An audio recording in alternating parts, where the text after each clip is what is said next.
This channel does not promote any violent, harmful, or illegal activities. All content provided by this channel is meant for an educational purpose only. সরকার যখন 17টা ট্যাক্সকে এক জায়গায় আনার চেষ্টা করে, প্রথম ব্যাপারটা জটিল ছিল, লোকে বুঝতে পারেনি। সরকারও কয়েক বছর সময় নিয়েছে, অনেক মিটিং করেছে, লোককে বোঝানো হয়েছে যাতে সরলীকরণ হয়।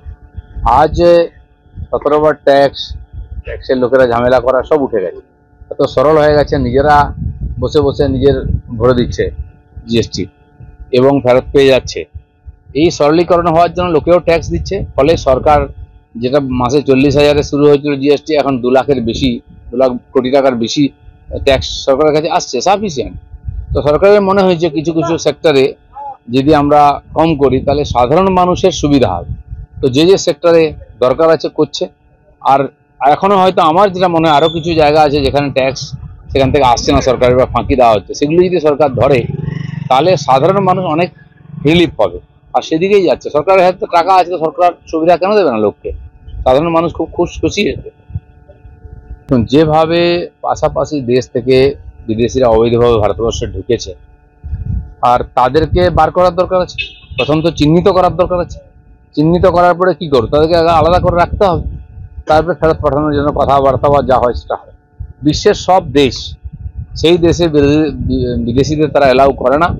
বিদেশিরা শুধু বোঝা নয়, আর্থিক দিক দিয়ে, অন্যভাবে রাজনৈতিকভাবে তারা প্রভাব খাটায় এবং সামাজিক সমস্যা, জাতিগত সমস্যা এবং আইন শৃঙ্খলার সমস্যা তৈরি করে, যেটা ভারতবর্ষকে ভুগতে হচ্ছে। তা এতদিন কোনো সরকার করার সাহস করেনি। ভোটের লোভে এদেরকে ভোটার বানিয়ে, এদেরকে রেশন কার্ড, আধার কার্ড দিয়ে এই দেশের জনবিন্যাসকে নষ্ট করার চেষ্টা হয়েছে। নরেন্দ্র মোদী সরকার ইন্ডিয়া ফার্স্ট, তো দেশের জন্য সব কাজ করছে, সেজন্য দেশের স্বার্থে এই যে সিদ্ধান্ত নিয়েছেন, কঠিন করাটা, কিন্তু এটা করতেই হবে। একদিন একদিন সেটা শুরু হয়েছে। অক্টোবরে বাংলায় এসআইআর, দুর্গাপূজার আগে হচ্ছে, ভাইফোঁটার পরে এসআইআর। দেখা যাক, নির্বাচন কমিশনের অধিকার আছে এসআইআর লাগিয়ে এখানে 1 কোটির বেশি যারা ফর্জি ভোটার আছে, জালি ভোটার আছে, তাদেরকে বার করা। তা নাহলে এখানকার নির্বাচনটা প্রহসন হয়ে যাবে। সেই 1 কোটির বেশি জালি ভোটার যদি বাদ দেওয়া যায় না, টিএমসি জিততে পারবে না। আর গত 3টা নির্বাচনে টিএমসি জিতেছে এই জালি ভোটারদের উপরে ভর করেই জিতেছে। তাই তারা দাঁত কামড়ে লেগে যাচ্ছে, তাদের বাদ না যায়।